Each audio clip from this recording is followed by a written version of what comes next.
Assalamualaikum, semoga kalian semua yang nonton video ini diberikan kesehatan, dilancarkan rezekinya, dimudahkan segala urusannya, dan dilindungi dari segala mara bahaya di dunia ini. Kali ini gue bakal nyeritain sebuah cerita dari Sulawesi Utara. Kita sebut aja namanya Wayne. Kejadian ini bermula di tahun 2020 lalu, ketika si Wayne ini liburan ke kampung halamannya yang ada di Sulawesi Utara. Beberapa bulan tinggal di sana, semuanya aman-aman aja. Nggak ada hal aneh atau sesuatu yang janggal. Sampai suatu hari, dia ketemu dengan seorang nenek-nenek yang agak mencurigakan. Dari sinilah, Wayne mendapatkan pengalaman yang bisa dibilang di luar nalar. Gimana ceritanya? Tonton terus video ini. Waktu itu tepatnya di bulan Juli tahun 2020, kalau nggak salah sekitar tanggal 17. Wayne pergi ke sebuah pulau bernama Pulau Talahud yang ada di Provinsi Sulawesi Utara. Dia naik pesawat dengan tujuan liburan ke kampung halamannya. Kampung yang dituju sama Wayne, kita samarkan aja namanya, anggap aja Kampung Muril.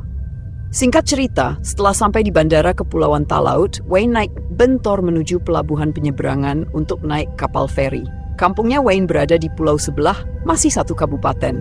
Beberapa bulan di Kampung Muril itu, semuanya baik-baik aja. Nggak ada masalah apa-apa. Tapi suatu pagi, sekitar jam 6, Wayne bangun untuk mandi.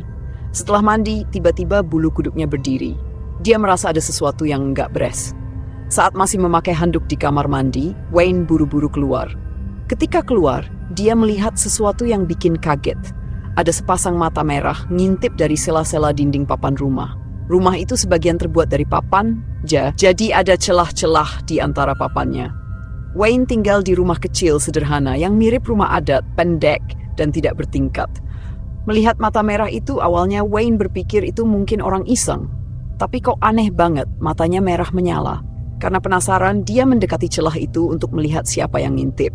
Tapi begitu Wayne mendekat, mata itu tiba-tiba menghilang. Makin penasaran, Wayne intip dari celah dinding tempat mata tadi muncul. Yang dia lihat adalah punggung seseorang. Itu punggung seorang nenek-nenek, kelihatannya sedang menjauh dari dinding. Usianya mungkin sekitar 70 tahun, dan Wayne tahu nenek itu tinggal di sebelah rumahnya. Tapi yang bikin aneh, kenapa nenek itu ngintip ke rumah Wayne? Dan kok matanya bisa merah begitu? Karena penasaran, Wayne langsung ganti baju dan bertanya ke ibunya. "Mak, tadi ada nenek-nenek ngintip dari sela-sela dinding di dapur," kata Wayne. Ibunya Wayne langsung kelihatan panik. Mukanya pucat dan keringat dingin mulai keluar. Melihat reaksi ibunya, Wayne bingung. Tapi dia memilih untuk enggak terlalu mikirin dan tetap berpikir positif. Enggak lama kemudian, ibunya Wayne menyuruh mereka segera bersiap-siap. Mereka rencananya mau nginap sementara di rumah tantenya Wayne yang lokasinya lumayan jauh. Singkat cerita, mereka pergi ke rumah tantenya. Sampai di rumah tante, ibunya Wayne lagi-lagi berperilaku aneh. Dia langsung menyuruh Wayne tidur lebih awal tanpa alasan yang jelas. Karena bingung, tapi nggak mau membantah, Wayne menuruti perintah ibunya. Dia pun tidur. Besok paginya, ibunya Wayne mengumpulkan semua orang yang ada di rumah. Dia ingin menceritakan apa yang terjadi kemarin. Setelah semua berkumpul, ibunya Wayne mulai bercerita tentang kejadian yang dialami Wayne kemarin pagi. Ketika cerita selesai, ibunya Wayne memperingatkan Wayne untuk berhati-hati dengan nenek itu. Dia juga melarang Wayne untuk mengambil atau menerima apapun dari nenek itu, apalagi makanan. Tapi ibunya tidak memberikan alasan jelas kenapa larangan itu diberikan. Wayne semakin bingung, apalagi dia melihat semua orang di rumah, termasuk keluarganya, mukanya jadi pucat setelah mendengar cerita ibunya. Karena penasaran, Wayne akhirnya bertanya ke tantenya, "Kenapa sih kita dilarang menerima pemberian dari nenek itu? Memangnya dia siapa?" Tantenya akhirnya bercerita bahwa nenek itu adalah penganut ilmu hitam. Katanya, nenek itu sudah puluhan tahun sering mencari korban. Dalam bahasa Sulawesi Utara, nenek itu sering disebut popo, yang mirip dengan pok-pok atau yang kita kenal sebagai kuyang. Namun, seiring berjalannya waktu, ilmu nenek itu semakin kuat. Kini, jika mencari korban, dia tidak lagi hanya dalam wujud kepala terbang dengan jeroan seperti yang dikenal dari cerita kuyang pada umumnya. Sosok nenek itu sekarang sudah bisa berwujud lengkap, mungkin karena sudah banyak korban atau tumbal yang dikorbankan. Lanjut ke cerita, tantenya Wayne mengisahkan pengalaman di tahun 2005. Saat itu, tengah malam sekitar pukul 12, Dia sedang asik menonton televisi. Tiba-tiba terdengar suara aneh seperti bunyi pok-pok-pok yang sangat khas. Merasa merinding, tantenya langsung masuk kamar dan membangunkan suaminya yang sedang tidur. Sekitar 10 menit kemudian, terdengar suara keras seperti benda jatuh di atas genteng rumah mereka. Suaranya begitu kencang hingga membangunkan mereka seisi rumah. Mereka pun segera keluar untuk memeriksa. Begitu keluar, ternyata tetangga-tetangga juga ramai keluar rumah. Mereka semua mendengar suara yang sama. Ketika berkumpul, tantenya Wayne menceritakan bahwa dia sebelumnya mendengar suara pok-pok-pok, suara khas kuyang. Beberapa warga bersama suami tantenya memutuskan untuk mencari sumber suara itu di sekitar rumah. Setelah menyisir area, mereka melihat sesosok makhluk menyerupai kuyang yang sedang kabur ke arah hutan di belakang rumah. Makhluk itu terlihat cepat sekali bergerak sehingga warga kehilangan jejak. Kejadian ini membuat warga bertanya-tanya siapa di antara mereka yang menganut ilmu hitam dan menjadi kuyang. Sebulan setelah kejadian tersebut, ada seorang warga yang masih teman tantenya Wayne datang berkunjung ke rumah. Warga itu datang bersama anak perempuannya yang masih berusia sekitar 6 tahun. Mereka ngobrol hingga larut malam tanpa menyadari waktu. Namun, ketika malam tiba, ibu dari anak itu baru sadar anaknya tidak ada di dekatnya. Si ibu panik dan mulai mencari anaknya di dalam rumah sambil berteriak, memanggil-manggil namanya. Tetapi tidak ada sahutan. Dia mencari ke sekitar rumah selama hampir 30 menit, tetap tidak ada hasil. Anehnya, tiba-tiba anak itu muncul begitu saja dari samping rumah, tempat yang sebelumnya sudah berkali-kali diperiksa. Si ibu langsung bertanya, "Dari mana kamu? Kenapa tiba-tiba hilang begitu saja?" Dengan polos, anak itu menjawab, "Maaf ya, Ma. Tadi aku dipanggil sama nenek-nenek yang ada di rumah itu. Nenek itu kasih aku permen." Sebagai informasi, rumah yang Wayne tempati sekarang di kampung halamannya adalah rumah yang dulunya ditempati oleh tantenya Wayne. Kejadian yang diceritakan tadi terjadi saat tantenya masih tinggal di kampung Muril. Namun sekarang tantenya sudah pindah tempat lain, sedangkan rumah tersebut digunakan Wayne untuk menginap. Mendengar jawaban dari anaknya, ibu itu awalnya bingung. Siapa nenek-nenek yang berani memberikan permen kepada anaknya? Namun, karena tidak ingin terlalu memikirkannya, dia pun membiarkan hal tersebut. Keesokan paginya, sekitar pukul 6, si ibu hendak membangunkan anaknya untuk sekolah. Saat masuk ke kamar, dia terkejut melihat anaknya tidur dalam posisi yang tidak biasa. Anak itu tengkurap dengan tangan terangkat ke atas. Si ibu mencoba membalikkan badan anaknya. Ketika disentuh, tubuh anaknya terasa keras, kaku, dan dingin. Benar saja saat tubuhnya dibalik, anak itu ternyata sudah meninggal dengan mata melotot. Panik, si ibu langsung berteriak-teriak memanggil suaminya. Suaminya segera datang dan mereka membawa anak tersebut ke rumah sakit. Setibanya di rumah sakit, dokter memeriksa tubuh anak itu dan menyatakan bahwa dia sudah meninggal. Anehnya, dokter tidak menemukan penyakit atau penyebab kematian yang jelas. Untuk memastikan, anak itu diotopsi. Hasilnya, ditemukan gumpalan rambut di dalam perut anak tersebut. Hal ini membuat semua orang bingung. Bagaimana bisa ada rambut di perut anak itu? Apakah rambut itu berasal dari permen yang diberikan oleh nenek-nenek tersebut? Tidak ada yang tahu, dan semuanya hanya bisa berspekulasi. Kematian anak itu membuat kedua orang tuanya sangat terpukul. Mereka menangis sejadi-jadinya, tak menyangka anaknya meninggal dengan cara yang misterius. Seminggu setelah kejadian itu, tepat pada acara mingguan doa, seorang tetangga bertanya kepada ibu tersebut tentang penyebab kematian anaknya. Awalnya, si ibu tidak ingat apa-apa. Namun, setelah mencoba mengingat kembali, dia teringat saat anaknya sempat menghilang dan bertemu nenek-nenek yang memberikan permen. Kecurigaan terhadap nenek-nenek itu pun muncul. Si ibu ingin menemui nenek tersebut untuk menanyakan kebenarannya. Namun suaminya dan para tetangga melarangnya.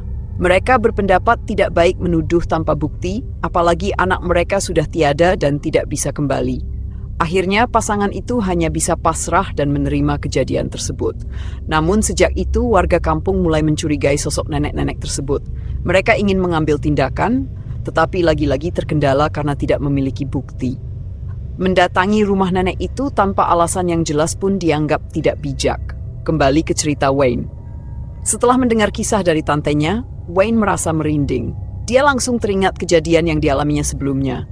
Dia mulai berpikir bahwa nenek itu mungkin mengincar keluarganya Apalagi rumah Wayne sekarang persis di sebelah rumah nenek tersebut. Karena khawatir, Wayne dan ibunya memutuskan untuk menginap di rumah tantenya selama sekitar seminggu. Pada suatu malam, Wayne mengendarai motor sendirian dari rumah tantenya di kampung sebelah menuju kampung Wuril. Jarak antara kedua kampung itu sekitar 9 kilometer. Jalanan gelap tanpa penerangan dikelilingi oleh pohon-pohon tinggi dan waktu itu sekitar pukul 3 dini hari. Saat sedang fokus mengendarai motor, tiba-tiba Wayne merasakan tubuhnya seperti diangkat ke atas. Penasaran, dia melihat ke bawah dan menemukan sebuah tangan keriput sedang memegang tubuhnya. Wayne hanya bisa diam, tidak tahu harus berbuat apa. Dia melihat motornya mulai karena tidak ada yang mengendalikan. Motor itu akhirnya menabrak pohon di pinggir jalan. Wayne terpental dari motornya dan kejadian itu menjadi awal dari pengalaman horornya. Wayne hanya bisa diam, tidak tahu harus berbuat apa. Dia melihat motornya mulai oleng karena tidak ada yang mengendalikan. Motor itu akhirnya menabrak pohon di pinggir jalan dan Wayne terpental. Belum sempat memahami apa yang terjadi, dia hanya bisa berteriak meminta tolong. Ketakutan melanda dirinya. Dia tidak berani berontak karena khawatir jika dijatuhkan dari ketinggian itu, bisa saja kakinya patah atau mengalami cedera parah. Wayne terus diangkat semakin tinggi. Saat itu tiba-tiba muncul rambut yang menjulur ke arah Wayne. Dia meraihnya dan menarik rambut tersebut. Ketika menarik rambut itu, Wayne teringat cerita dari teman-temannya di kampung bahwa sosok kuyang memang sering mengangkat target dengan cara seperti itu. Targetnya biasanya adalah orang yang dianggap telah membuat marah pelaku ilmu hitam kuyang. Menurut cerita, untuk melawan sosok kuyang, rambutnya harus ditarik agar ia kehilangan kekuatannya dan melepaskan pegangannya. Ketika rambut itu ditarik, sosok tersebut berteriak kesakitan. Dia menoleh ke arah Wayne, dan betapa terkejutnya Wayne saat melihat siapa sosok itu. Ternyata itu adalah nenek-nenek yang tinggal di sebelah rumahnya. Wayne terus dipegang oleh sosok tersebut selama beberapa waktu. Saat itu nenek tersebut berkata, "Saya akan menurunkan kamu, tetapi kamu tidak boleh memberitahu siapapun tentang saya. Jika kamu bicara, kamu akan mati." Mendengar ancaman tersebut, Wayne yang sudah ketakutan dan masih ingin hidup hanya bisa mengangguk setuju. Akhirnya, sosok itu menurunkan Wayne di tempat di mana motor Wayne sebelumnya menabrak pohon. Setelah menurunkan Wayne, sosok tersebut menghilang. Wayne yang masih syok langsung memeriksa motornya. Untungnya motor itu masih bisa menyala. Tanpa berpikir panjang, Wayne langsung tancap gas menuju rumah. Ketika tiba di rumah, seluruh keluarga terkejut melihat Wayne dengan wajah pucat dan penuh keringat, seperti habis dikejar sesuatu. Tanpa berkata apa-apa, Wayne langsung masuk ke kamarnya, mengingat ancaman dari nenek tersebut. 5 hari setelah kejadian itu, kabar mengejutkan muncul dari kampung. Nenek yang tinggal di sebelah rumah Wayne ditemukan meninggal dunia. Warga menyadari bahwa selama 5 hari terakhir, nenek itu tidak pernah keluar rumah. Karena curiga, anak laki-laki nenek tersebut yang tinggal di rumah lain bersama beberapa warga akhirnya mendobrak pintu rumahnya. Ketika masuk ke kamar nenek itu, mereka menemukan sesuatu yang mengerikan. Tubuh nenek tersebut melayang di atas tempat tidur, kaku dan pucat. Berita ini membuat geger seluruh kampung, termasuk Wayne yang juga ikut melihatnya. Warga bingung bagaimana bisa nenek itu meninggal dengan kondisi seperti itu. Tidak lama kemudian, seorang sesepuh desa yang dikenal dengan sebutan Ratu Banua datang untuk menenangkan warga dan mencoba menjelaskan apa yang sebenarnya terjadi. Sesepuh desa tersebut tampak berdoa dan membaca mantra. Setelah beberapa saat, tubuh nenek yang melayang itu tiba-tiba jatuh ke tempat tidur. Sesepuh desa meminta agar jenazah nenek segera dimakamkan. Namun ketika jenazah hendak dimasukkan ke dalam peti, terjadi keanehan lain. Tubuh nenek tersebut terasa sangat berat, bahkan dengan 10 orang yang mencoba mengangkatnya tetap tidak bisa bergerak. Karena situasi yang tidak memungkinkan, sesepuh desa meminta semua orang kecuali anak laki-laki nenek itu untuk keluar dari rumah. Di luar rumah, warga berbincang-bincang, dan ada yang menyebut bahwa selama ilmu hitam masih ada di tubuh nenek itu, jenazahnya tidak akan bisa dimakamkan. Ilmu hitam tersebut sangat kuat dan tidak bisa dibersihkan begitu saja. Satu-satunya cara adalah ilmu itu harus diwariskan kepada seseorang. Setelah berunding dengan sesepuh desa, anak laki-laki nenek tersebut akhirnya setuju menerima warisan ilmu hitam ibunya. Meski berat hati, dia merasa tidak tega melihat jasad ibunya tidak bisa dimakamkan. Namun ada syarat yang harus dia penuhi. Setelah 40 hari kematian ibunya, dia harus pergi dari Kepulauan Talaut dan tidak boleh kembali lagi. Setelah kesepakatan itu dibuat, jasad nenek tersebut akhirnya bisa diangkat dan dimakamkan. Namun, pada hari pemakaman, hanya sedikit warga yang hadir karena mereka marah dan merasa jijik dengan praktik ilmu hitam yang dilakukan nenek itu selama hidupnya. Itulah cerita dari Wayne. Bagi warga Sulawesi Utara yang mungkin pernah mengalami kejadian serupa atau punya cerita tentang sosok Pok-Pok atau Kuyang, apakah Anda percaya atau tidak itu kembali kepada masing-masing. Tuliskan pendapat Anda di kolom komentar.